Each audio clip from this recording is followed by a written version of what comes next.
we'll go through this one by one. Okay, so let's start with the first Q&A. Number 1 question po natin.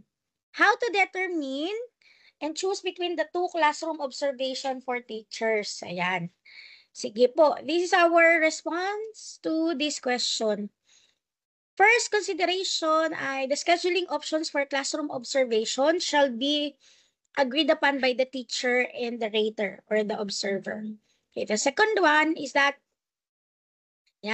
determining which among option is feasible shall be the discretion of the teacher and the observer, taking into account factors such as class schedule, number of teachers to be observed, and other relevant considerations. So meaning, at the end of the day, it's up to you.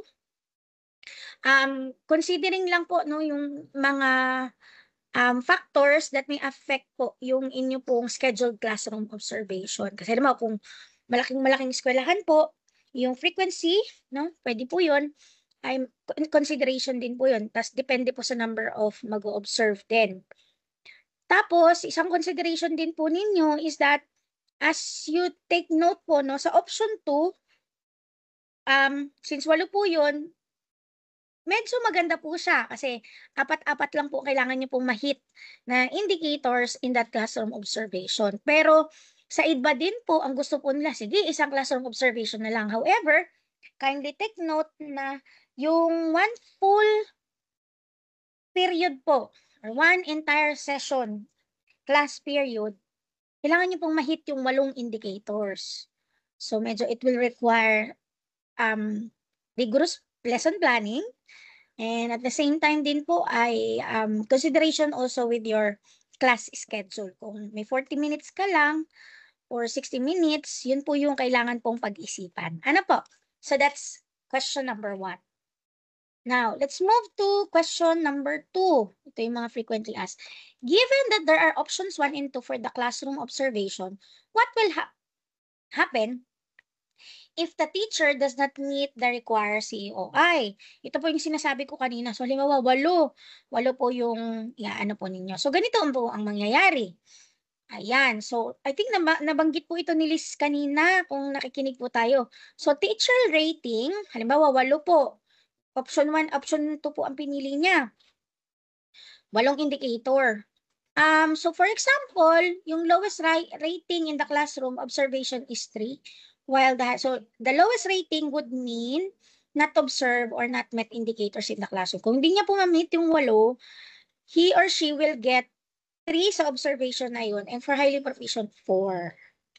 So, she will get na po sa efficiency. Tama ba, Luis, sa efficiency? Yes. Sa efficiency. Pero the quality naman, okay. Sorry, quality and efficiency. Both po. So, 3, you will get lowest score. Yun lang yung something you need to look for if you decide to go for option 2. But again, you have option 1 and 2. So, you just need to weigh things. And yun nga po, kailangan nyo lang ng intensive planning or rigorous planning how to do on your lesson. Kung ano po yung ipapa-observe nyo pong klase. Okay? Clear? Thumbs up naman po tayo dyan. Next po. Ayan.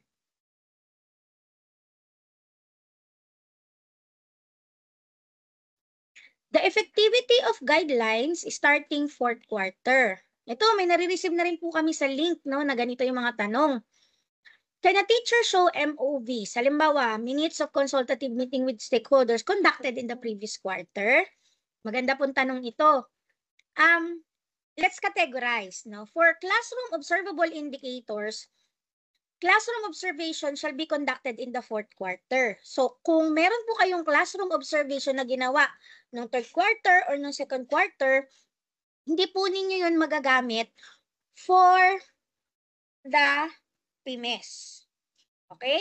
So, meaning, magpapa-observe lang po kayo starting next week for purposes of performance. Pero kung in-observe po kayo previously, iba po yung purpose na siniserve po ng observation na not for PMES. Clear? Pero, kung for the NCOIs, yung mga non-classroom observable, any MOVs produced prior the issuance of this DM17 can be used as long as Oo, relevant po yung MOVs, acceptable and valid. Okay po? So, to answer the question, for COIs, gagamitin lang po, mag-start lang po siya, at ang valid lang po na gamitin as MOV ay ang classroom observation done after next week. Okay?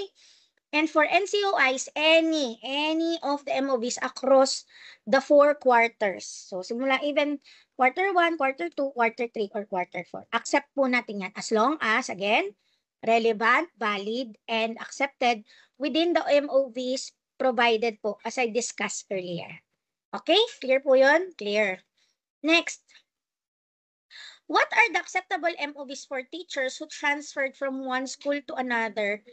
Halimbawa, mid-year, no? Who validates their MOVs? Marami po kasing ganitong situation.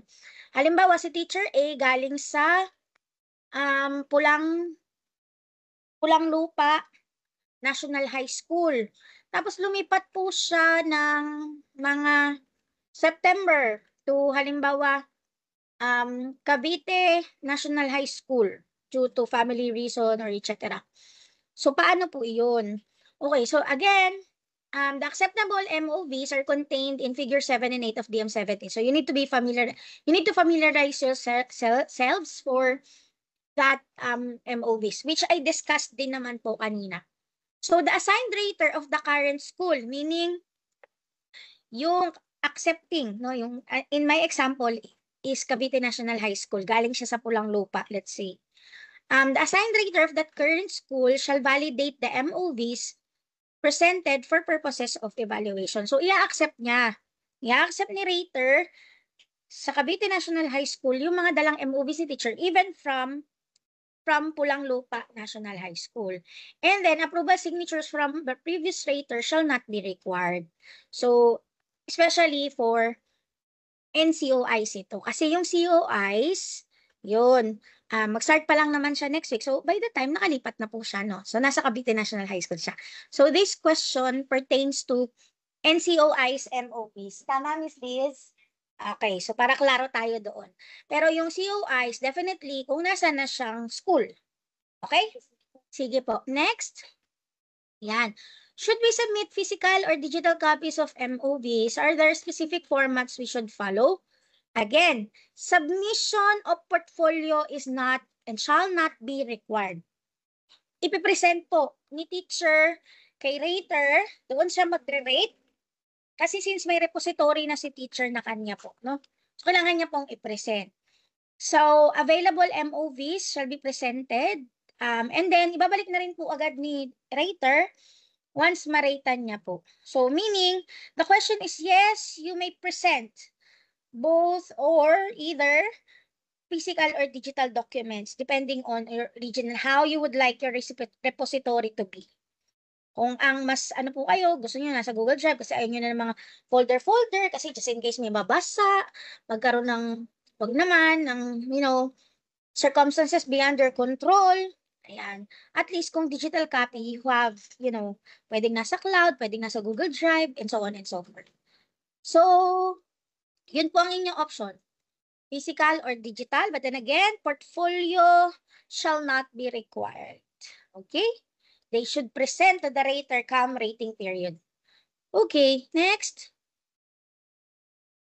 Ayan, so I have newly hired teacher assigned in school just this January 2025. Shall be they required to submit IPCRF for this school year? The answer is yes. According to CSCMC 6, personnel who have already met the required minimum rating period of 90 days in their current position shall be required to accomplish and submit IPCRF. And just in time, kasi next week pa naman mag-start yung COI. So, obligado rin po talaga siya. Paano misas yung mga, parating pa lang next week? Mga question na gano'n. Kung hindi niya po na-meet yung 90 days, then, hindi po siya required to submit IPCR.